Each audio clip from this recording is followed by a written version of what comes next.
The world of woolly mammoths. Imagine a time long, long ago when giant, furry elephants roamed the earth. These amazing creatures were called woolly mammoths.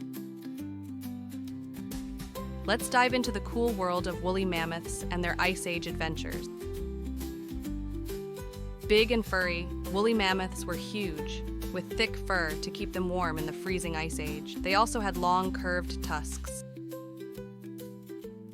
Cold homes. They lived in icy places where it was really cold. Their thick fur and a layer of fat kept them cozy and warm. Giant grazers, woolly mammoths loved to eat. They grazed on grass, leaves, and even twigs. They needed a lot of food to stay big and strong. Family herds.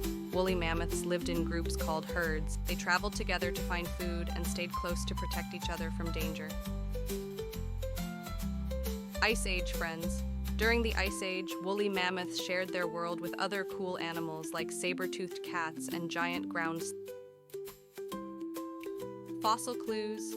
Today, scientists study woolly mammoth fossils to learn more about them. Fossils are like puzzle pieces from the past that help us understand how these incredible creatures lived. Woolly mammoths were amazing giants of the Ice Age. Even though they are not around today, we can still learn a lot from their icy adventures.